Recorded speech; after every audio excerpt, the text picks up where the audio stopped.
बिस्मिल्लाहिर्रहमानिर्रहीम। अस्सलाम वालेकुम। बीफ पुलाव, ये पुलाव मेरा अपना फेवरेट पुलाव है। जिस तरीके से मैं बनाती हूँ मैं आज आपके साथ शेयर कर रही हूँ। 1 किलो बीफ की रिब्स ली है जिसके साथ चर्बी शामिल है। पूरा लहसुन और प्याज बगैर छीले धो के डाल दिया। कुछ खड़े मसाले डालते हैं।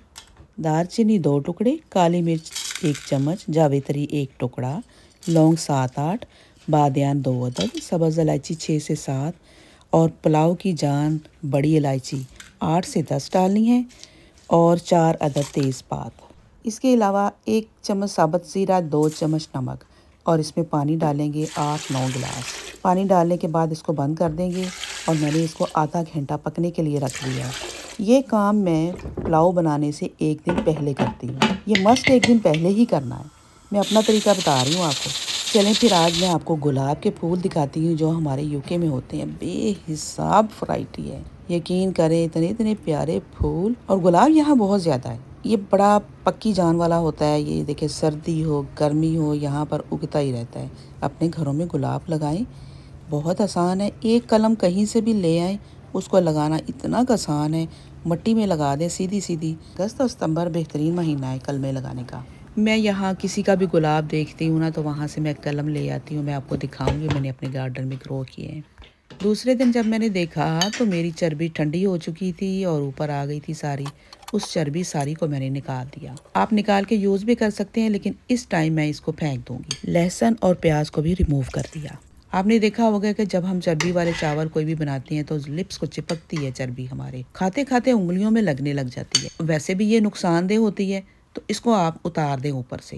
3 कप बासमती चावल को मैंने अच्छी तरह से धो के भिगो के रख दिया है। अब आते हैं मसालों की तरफ। गोल साबुत मिर्च 15 से 20, लहसुन अदरक का पेस्ट 2-2 चम्मच, साबुत जीरा 1 चम्मच, काली मिर्च 1 चम्मच, बड़ी इलायची 6 अदद, सब्ज़ इलायची 4 अदद, लौंग 8 से 10, दालचीनी का 1 टुकड़ा और 2 तेज़पात। उबले हुए अंडे, नींबू, टमाटर जितने मर्जी डाल लें, दही तकरीबन आधा किलो या इससे भी कम, प्याज 4 अदद बड़े साइज़ के और आलू आधा किलो बड़े टुकड़ों में कटे हुए।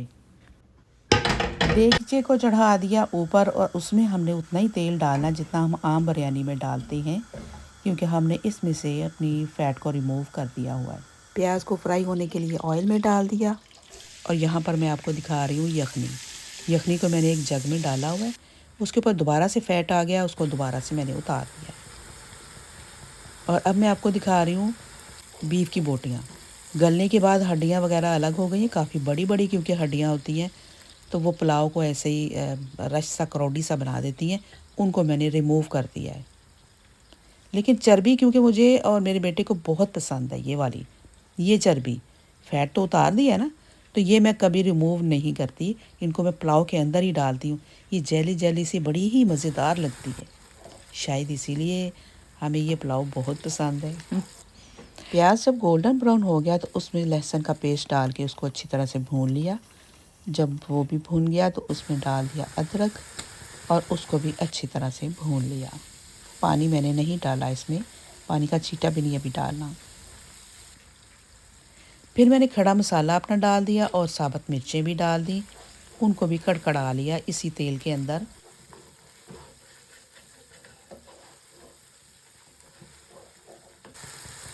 और उसके बाद मैंने आलू डाल दिए, 2 चम्मच नमक डाल दिया। थोड़ा सा इनको भून लेना है बगैर पानी के। दूसरी तरफ हमारे अंडे उबल रहे हैं। जब ये मसाला एक साइड से चिपकने लग जाए तो थोड़ा सा पानी यूज़ करेंगे और दोबारा से भूनना शुरू कर देंगे। इसमें क्योंकि दही ज़्यादा यूज़ हो रहा है इसलिए टमाटरों की ज़रूरत नहीं है। ये 2 टमाटर पड़े हुए थे तो मैंने काट के डाल दिए। थोड़ा सा कवर भी करते जाएं ताकि स्टीम भी अंदर बनती जाए। अब काफ़ी हद तक वो भून चुका है और मसाला जो है ना वो चिपकने लग गया है। तो मैं इस मसाले को पानी डालने की बजाय दही डाल डाल के भूनूंगी।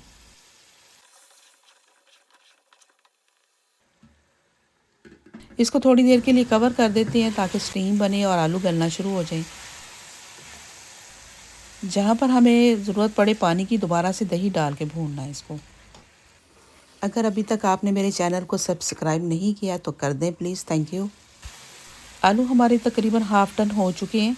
अब हम इसमें ऐड कर देंगे अपना गोश्त और कुछ कटी हुई मिर्चें हैं, कुछ साबुत मिर्चें हैं और कुछ स्लाइसिस मैंने किए हुए हैं लेमन के, वो भी डाल दिए इसमें।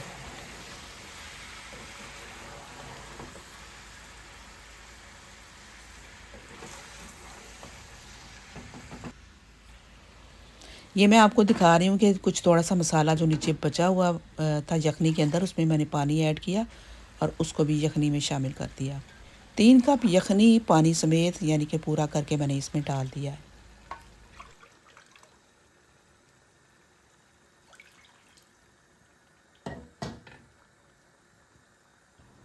चम्मच के साथ सारी चीज़ों को मिक्स करने के बाद टेस्ट चेक कर लेना है कि नमक ठीक है। नमक यहाँ पर तेज़ होना चाहिए ताकि चावल जब डाले जाएं तो एडजस्ट हो जाए।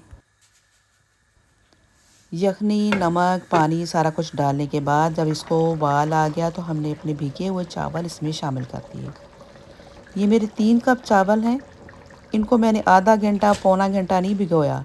भिगो के मैं कहीं चली गई थी तो ये तकरीबन 1.5 घंटा भिगे रहे हैं, जिसकी वजह से फिर मैंने पानी बहुत कम डाला है।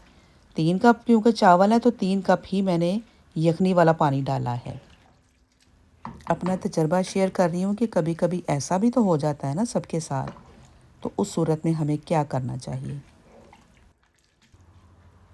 चावल, आलू, बोटियाँ, यखनी सबको ऊपर नीचे करने के बाद, नमक टेस्ट करने के बाद इसके ऊपर मैंने ढक्कन रख दिया और ये फटाफट पानी सूखने लग गया इसका।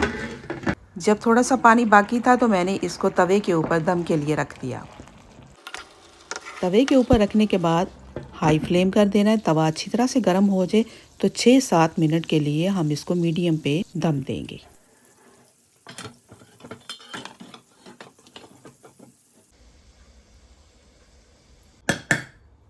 6-7 मिनट बाद ये बिल्कुल रेडी था। मैंने 2-3 मिनट रहने दिया, उसके बाद मैंने ढक्कन उठाया तो माशाल्लाह हमारा पुलाव रेडी था। तो ज़रा 1 मिनट ठहरे, मैं इसके अंदर अब डाल दूँगी देसी घी, मेरे घर का बना हुआ मज़ेदार। देसी घी की एपेटाइजिंग स्मेल ने टेस्ट को दुबाला कर दिया।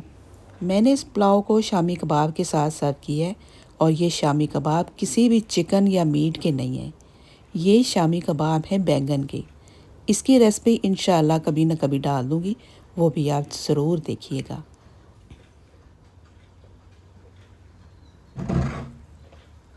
मेरी आप सबसे रिक्वेस्ट है कि मेरे चैनल की सारी वीडियोस को चेक करें। कोई ख़राबी, कोई गलती है तो मुझे बताएं। अपने तजर्बात मेरे साथ शेयर करें और मुझे गाइड करें कि मैं किस तरह की डिशेस बनाऊं, कहाँ पर किस चीज़ की कमी रह गई है। मैं आपकी तहे दिल से मशकूर होंगी अगर आप मेरी वीडियो के नीचे कमेंट करेंगे और बताएंगे। पुलाव के ऊपर उबले हुए अंडे लगाने से उसकी खूबसूरती और बढ़ जाती है। देखने वाले का दिल करता है कि इसे ज़रूर टेस्ट किया जाए। ये बहुत यमी होगा। आपको भी यकीनन इस टाइम बहुत मज़े का लग रहा है और यकीन करें ये इतना डिलीशियस है कि हाथ नहीं रुकता। पुलाव बनाया करें, साथ कोई भी टिक्कियाँ बना लें, आलू की टिक्की बना लें, शामी बना लें या मेरी तरह बैंगन के शामी कबाब बनाएं। साथ कुछ ना कुछ ज़रूर बनाएं, छोटा मोटा एक रायता बना लें और आपका बेहतरीन मील बिल्कुल रेडी है। रेसिपी अगर आपको पसंद आई है तो शेयर करें, लाइक करें और सब्सक्राइब तो आप कभी नहीं भूलेंगे इंशाल्लाह। मुझे यकीन है आप बहुत अच्छे हैं। इसके साथ ही इजाज़त दें। अल्लाह हाफिज़।